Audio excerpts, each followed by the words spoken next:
Queridos irmãos, bom dia, graça e paz do Senhor. Vamos abrir a palavra de Deus no livro de Daniel, capítulo 9, versículo 20 até o 27. Hoje nós chegamos certamente à parte mais esperada da profecia de Daniel e discutida também, que é ou são as conhecidas e misteriosas 70 semanas de Daniel. Então, o que significam essas 70 semanas? Segundo algumas interpretações, as 70 semanas significam dias ou anos literais, ou 490 anos. E isso deve ser tomado literalmente para alguns. Outros afirmam que a interpretação de Daniel nessa passagem não deve ser literal, mas deve ser literária. E nós vamos examinar as duas posições e vamos observar como esse texto se relaciona dentro da história geral, porque não podemos apartar nem a história geral da história bíblica, nem a história bíblica da história geral.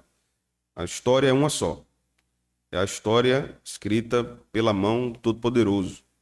Então nós precisamos sempre olhar globalmente em termos históricos.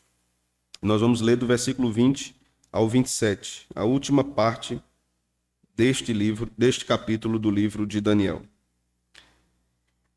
Diz a palavra de Deus: Falava eu ainda, e orava e confessava o meu pecado e o pecado do meu povo de Israel, e lançava minha súplica perante a face do Senhor meu Deus, pelo monte santo do meu Deus. Falava ainda na oração, quando o homem Gabriel, que eu tinha observado na minha visão ao princípio, veio rapidamente voando e me tocou a hora do sacrifício da tarde. Ele queria instruir-me, falou comigo e disse: Daniel, agora saí para fazer-te entender o sentido. No princípio das tuas súplicas saiu a ordem, e eu vim para tu declarar, porque és muito amado. Considera, pois, a coisa e entende a visão. 70 semanas estão determinadas sobre o teu povo e sobre a tua santa cidade, para fazer cessar a transgressão, para dar fim aos pecados, para expiar a iniquidade, para trazer justiça eterna, para selar a visão e a profecia e ungir o Santo dos Santos. Sabe e entende, desde a saída da ordem para restaurar e para edificar Jerusalém, até ao ungido, ao príncipe, 7 semanas e 62 semanas. As praças e as circunvalações se reedificarão, mas em tempos angustiosos. Depois das 62 semanas, será morto o ungido, e já não estará. E o povo de um príncipe que há de vir destruirá a cidade e o santuário. E o seu fim será num dilúvio, e até o fim haverá guerra, desolações são determinadas. Ele fará firme aliança com muitos por uma semana, e na metade da semana fará cessar o sacrifício e a oferta de manjares. Sobre a asa das abominações virá o assolador, até que a destruição que está determinada se derrame sobre ele. Amém. Vamos orar?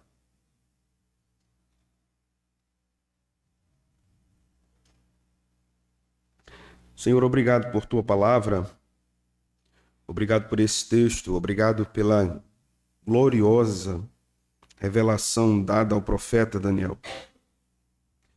Que o texto se abra para nós pela obra do teu Espírito Santo, iluminando o nosso entendimento, sejamos edificados pelo texto e guiados por ele mesmo a sua interpretação. Que o nosso coração esteja humilde perante o Senhor e perante o ensino sagrado, e que sejamos levados à adoração no entendimento desse texto. Que o nosso coração se ponha a te adorar, a te exaltar, a dizer que tu és verdadeiramente o único digno de receber a honra e a glória, o louvor e o poder. Tu és aquele que é em todas as eras. Tu és o Deus governador. Tu és o Deus redentor.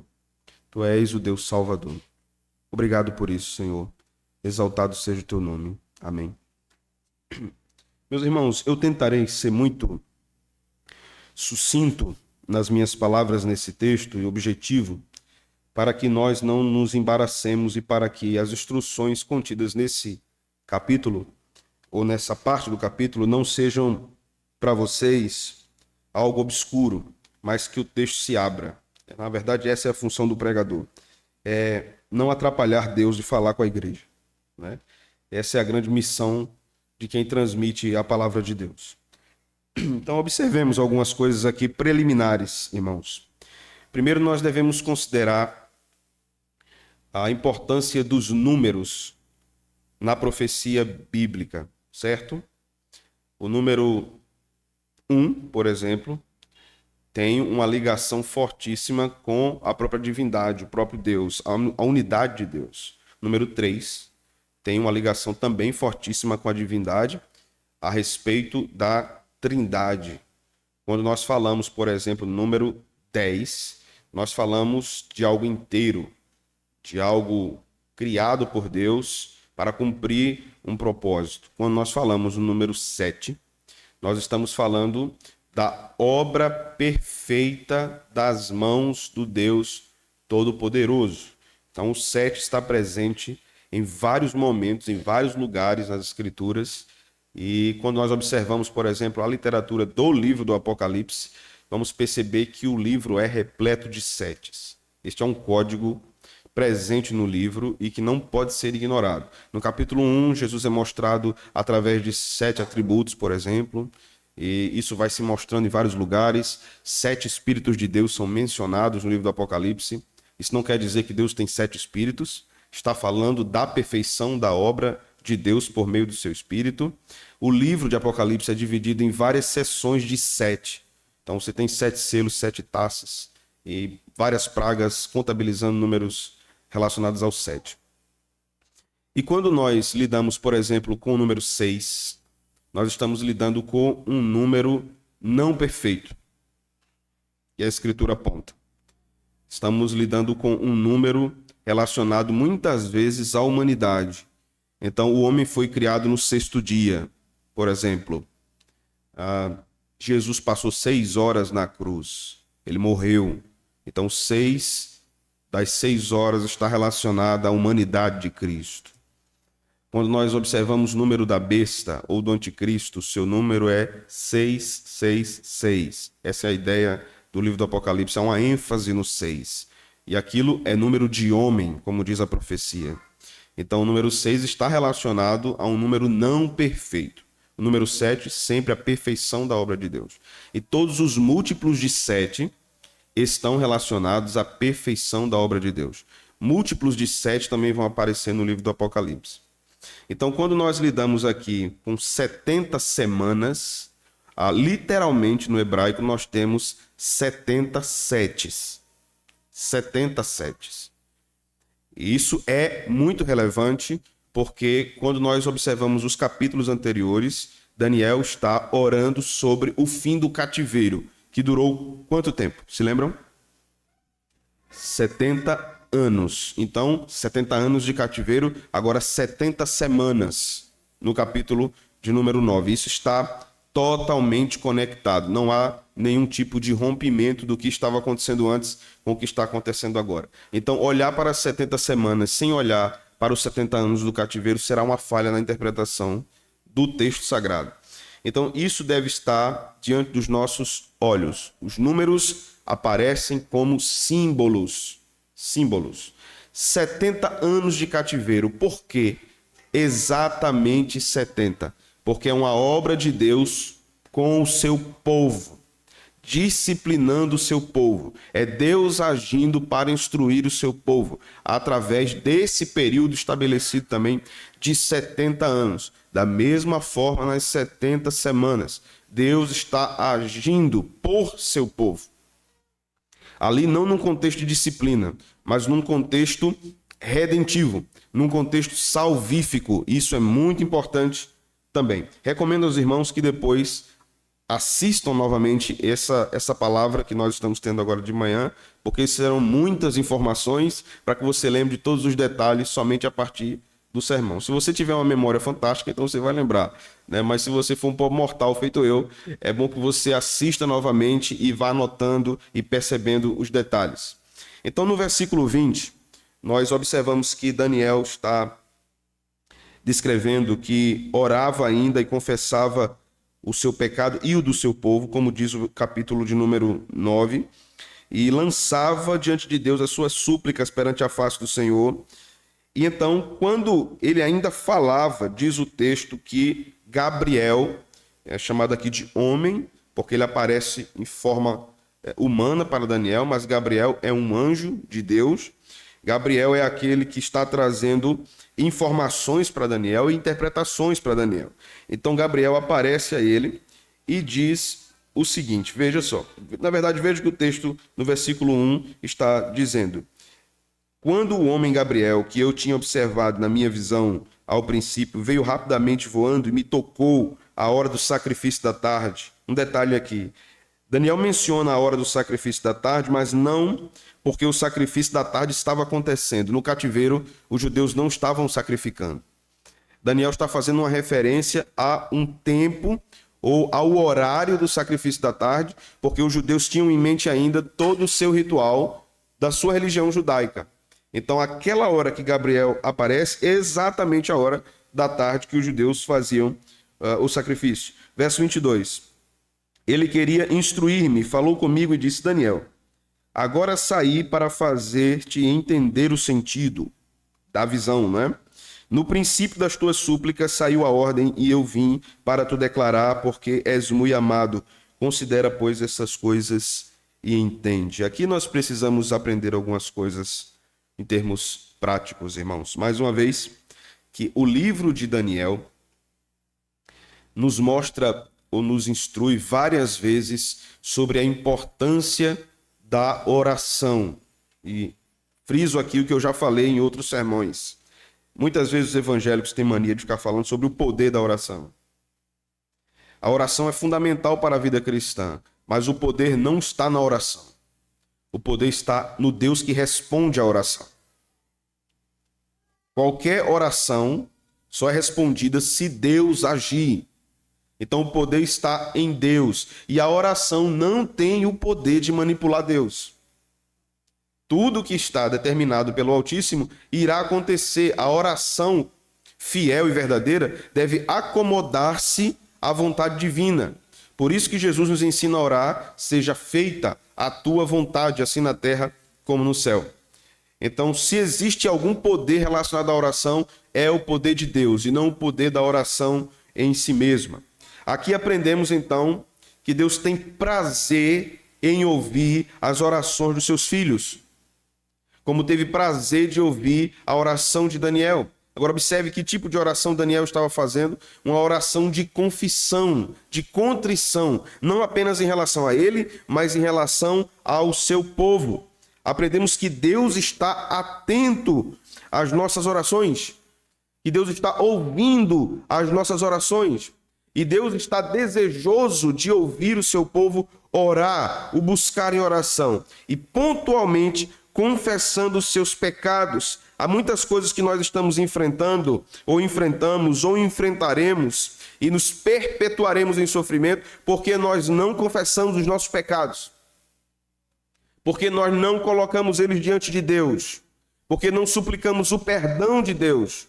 Deus agrada-se de um coração contrito, diz a Escritura, que ele não despreza um coração arrependido que o busca em oração. Então Deus deseja e tem prazer de ouvir a oração dos seus filhos. Aqui também aprendemos que nossas orações não devem centrar-se absolutamente em nós mesmos. Daniel está orando pelo povo, está orando pela igreja. Ele se preocupava com o seu povo e o estado espiritual da sua gente. Você tem orado pelo seu povo? Você tem orado pela sua casa, pela sua família, pelo seu cônjuge, pelos seus filhos, pela sua igreja, pelos seus vizinhos, pelos seus amigos, ou as suas orações têm sido ultimamente apenas centradas em você mesmo, porque você deseja muito alguma coisa, deseja que Deus responda ou direcione alguma questão na sua vida. Quando nós aprendemos sobre a vida de oração, e quanto mais crescemos na vida de oração, mais diminuímos e mais nos lembramos dos outros. Quanto mais amadurecidos na oração, mais oraremos por outros. Quanto mais crescermos na oração, mais seremos intercessores de outras pessoas, obviamente, não é que é isso que significa a intercessão. Uma espiritualidade que está a caminho do amadurecimento vai crescer no desapego a si mesmo. Se você está amadurecendo na fé, você vai se desapegar de si mesmo e vai se apegar a Cristo, a Deus, especialmente em oração. Quanto mais crescermos espiritualmente, mais oraremos. Quanto menos orarmos, é um sinal que nós não estamos crescendo. Nós estamos regredindo. Se a nossa vida de oração não existe, ou ela é ínfima, é um sinal claro. Nós não estamos crescendo na fé. Quanto mais crescermos, mais oraremos. Amém, meus irmãos? Aprendemos também que Deus tem prazer em atender a oração de Daniel, dando resposta a Daniel às suas orações. E aqui vemos um trecho maravilhoso, porque nos ensina sobre o amor de Deus por seus servos. Servos mortais, pecadores, porque Daniel, mesmo sendo um homem justo, era um homem pecador. Aqui nós aprendemos que Daniel é um homem dependente e que Deus ouve e responde orações. Continue orando, porque Deus vai responder. Continue perseverando, continue batendo, porque a porta vai abrir. Continue orando e colocando diante de Deus o que você tem dito a Ele, porque Deus certamente responderá. Agora esteja com os ouvidos atentos, abertos, e o coração desejoso, observando o que Deus está falando. Porque muitas vezes a resposta não é o que nós esperamos, mas a resposta vem. E muitas vezes nós não ouvimos a resposta porque nós queremos outra resposta. Nós precisamos nos apropriar do que Deus está dizendo, do que Deus está respondendo, não do que nós esperamos ouvir. Nós precisamos de Deus falando, independente do que seja. O que nós precisamos é que Ele fale, é que Ele diga, é que Ele direcione.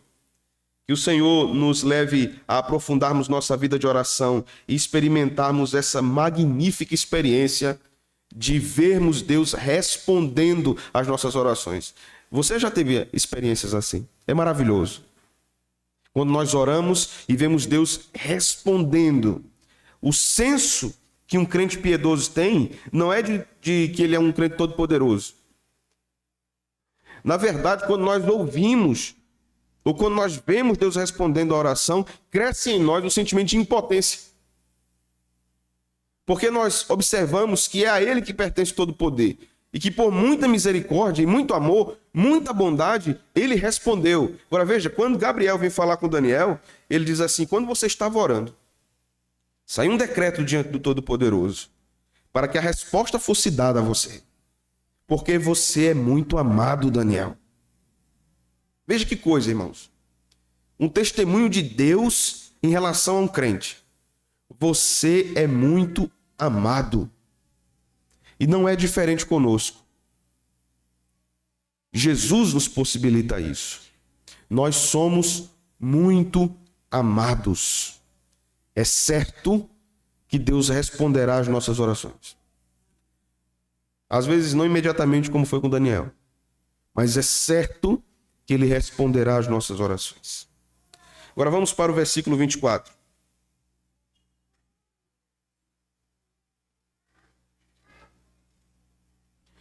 Observemos com atenção, meus irmãos. 70 semanas estão determinadas sobre o teu povo, ou 70 setes. A ideia aqui seria de semanas de anos. Veja só. 70 semanas estão determinadas sobre o teu povo e sobre a tua santa cidade, o povo de Deus, Jerusalém. Né? Lembremos-nos, 70, um número relacionado à obra de Deus. A obra de Deus. E aqui, especialmente, relacionada à obra salvadora de Deus. E por que, pastor, você está dizendo isso com tanta convicção, que esse texto está tratando sobre a obra redentora? E quando eu falo obra redentora, eu estou falando de Jesus. O texto está falando de Jesus. Observe. Para fazer cessar a transgressão. Primeira coisa. 70 semanas estão determinadas para fazer cessar a transgressão. O que é transgressão? Pecado. Para dar fim aos pecados. Para expiar a iniquidade. Para trazer justiça eterna. Para selar a visão e a profecia e ungir o Santo dos Santos. Agora, me diga, como é que cessa a transgressão, o pecado se dá fim a ele e a iniquidade é expiada e se traz justiça eterna? Quando nós olhamos para as Escrituras, qual a resposta para isso? Cristo. Isso só pode acontecer por meio de Cristo. O pecado só é vencido por causa de Jesus. Não há outra forma. Não tem como o povo de Deus vencer o pecado sem Cristo. O texto é futurístico, mas o texto está apontando para a consumação da redenção. Observe aqui o final do versículo. Ungir o Santo dos Santos. Irmãos, as 70 semanas de Daniel vão contemplar da morte de Jesus até a segunda vinda. As 70 semanas de Daniel estão falando disso. De quando Jesus morre a quando Jesus volta. Quando nós tratamos essas semanas em termos literais e não literários, nós temos alguns problemas. Então, por exemplo, quando a pergunta aparece para nós no Evangelho: quantas vezes eu devo perdoar meu irmão? Quantas vezes? Que dá quanto? Os matemáticos aí? 490. Ok. 70 vezes 7. Uma pessoa pode pecar 490 vezes durante o dia contra um irmão? Pode? Pode ou não? Pode. E a Escritura diz que todas as vezes que ele pecar, eu tenho que fazer o quê? Perdoar. E se no número do pecado 470, ele não tiver verdadeiramente arrependido, eu tenho que fazer o quê? Perdoar. Agora me explica uma coisa. Esse número é literal? Porque se um irmão pecar contra mim 491 vezes, aí eu não perdoo não? Ó, chegou aqui 491, meu irmão, a longanimidade acabou, não tem condição mais de eu te perdoar, tu já extrapolou toda a tua cota de pecado contra mim. Não é isso, né? Jesus está usando o número ali no sentido hiperbólico. Então Jesus está dizendo, todas as vezes que alguém pecar contra você, perdoe. É isso que Jesus está dizendo. E usando o número. Que número? 70 vezes 7. Por quê? Porque isso está relacionado a Deus. Isso está relacionado ao perdão de Deus ao meu pecado. Por isso eu tenho que perdoar o pecado dos outros. Então o número 70 está ligado a Deus. Nós não podemos isolar as 70 semanas de Daniel sem olhar para como esse número vai aparecendo nas Escrituras. Então, quando o texto está falando aqui de 70 semanas, está falando da totalidade da obra redentora de Deus em Cristo. Em Cristo. Então, eu sei que muita gente aí fica perdendo parafuso, a metade da semana, a grande tribulação, o arrebatamento secreto. A Bíblia não fala de arrebatamento secreto. A Bíblia diz que quando ele vier, todo olho verá. Todo olho verá. Então vamos observando mais aqui o texto. Veja o versículo 25. Sabe e entende. Desde a saída, para quê, irmãos? Para restaurar e para edificar Jerusalém até ao ungido, ao príncipe. 7 semanas e 62 semanas. Veja que há 2 blocos, né? 7 semanas e 62 semanas. As praças e circunvalações se reedificarão, mas em tempos angustiosos. Aqui algumas possibilidades, no versículo 25, sobre quem é o ungido. Veja o que o texto diz aqui. Sabe, entende, desde a saída da ordem até o ungido. Quem é o ungido? Literalmente no hebraico, o termo ungido é Messias. Então, por exemplo, em segundo livro de Crônicas 36, 22, 23, Isaías 45, 1, Ciro é apontado como o ungido, o Messias.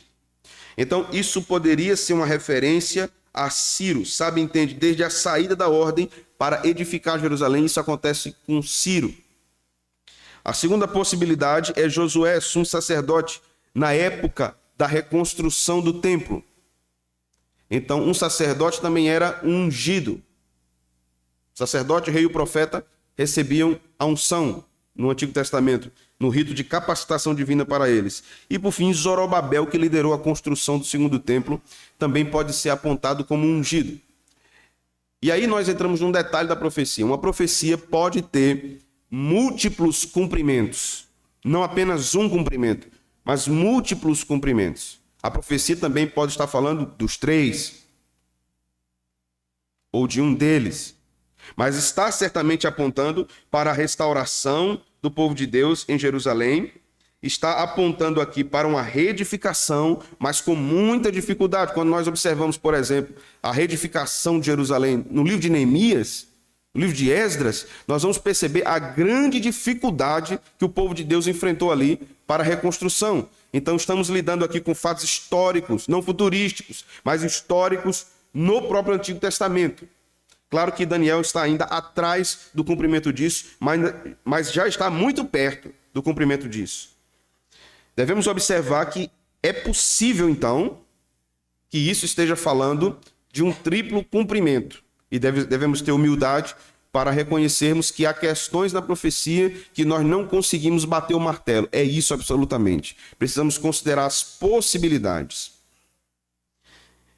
E veja, uma coisa interessante aqui. No versículo 26. Depois das 62 semanas, será morto o ungido, e já não estará. E o povo de um príncipe que há de vir destruirá a cidade e o santuário, e o seu fim será num dilúvio. E até o fim haverá guerra, desolações, e desolações são determinadas.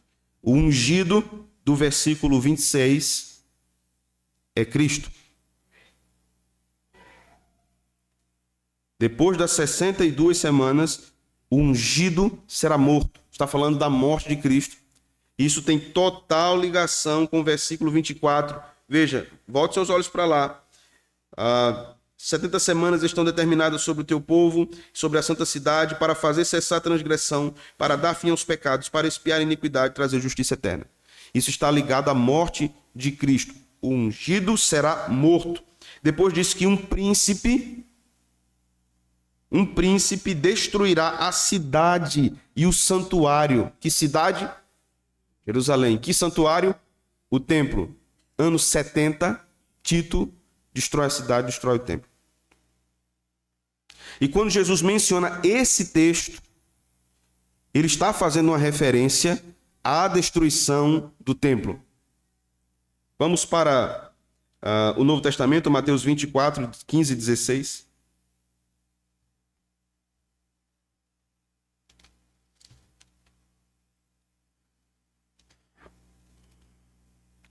Eu sei que alguns intérpretes vão tomar de outra forma a interpretação desse texto, Mas Jesus está mencionando aqui Daniel. Então Jesus diz aqui, capítulo 24 de Mateus 15, 16. Quando, pois, virdes o abominável da desolação, de que falou o profeta Daniel, no lugar santo, quem lhe entenda, então os que estiverem na Judéia, fujam para os montes. Jesus está citando a profecia, e isso está possivelmente muito relacionado à destruição do templo. Então, o texto está falando do general Tito. Quando nós chegamos, então, ao versículo 27, nós lemos: ele fará firme aliança com muitos. Por uma semana, na metade da semana, fará cessar o sacrifício. E a oferta de manjares sobre a asa das abominações virá o assolador, até que a destruição que está determinada se derrame sobre ele. Ele fará firme aliança. O príncipe, né? Certo, irmãos? O príncipe fará firme aliança com muitos por uma semana, e na metade da semana fará cessar o sacrifício. Alguns dizem que não é Tito, é Antíoco IV, Epifânio, que fez cessar o sacrifício, que sacrificou uma porca no templo, violando a religião judaica. Mas Tito também fez cessar o sacrifício. Por que metade da semana? Uma semana tem 7 anos. Então a metade da semana seria 3,5. Ou 3 anos e meio. A ideia aqui não é de um tempo literal, mas um tempo simbólico. Tito fez cessar o sacrifício e a oferta de manjares. Isso, ao meu ver, não aponta para uma restauração do culto judaico numa grande tribulação e o anticristo fazer cessar o sacrifício no culto judaico. Até hoje os judeus não sacrificam depois que o templo foi destruído. Então aqui é uma referência histórica a Tito, ou a Antíoco, ou aos dois. Porque isso acontece com os dois. Eu sei que para muitos que aprenderam de outra forma esse texto, que tem a sua teologia das últimas coisas baseada em deixados para trás, a mente dá um nó cego aí, né? E agora, como é que eu vou reestruturar isso, né? Mas observe que essa é uma interpretação respeitando a construção histórica do texto.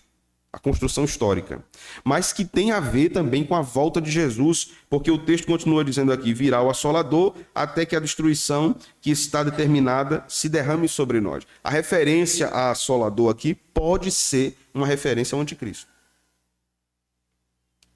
E o texto finda falando da ira determinada sobre ele. Veja, virá o assolador até que a destruição que está determinada se derrame sobre ele. Paulo vai falar isso em 2 Tessalonicenses, que ele será destruído pelo sopro da boca do Senhor.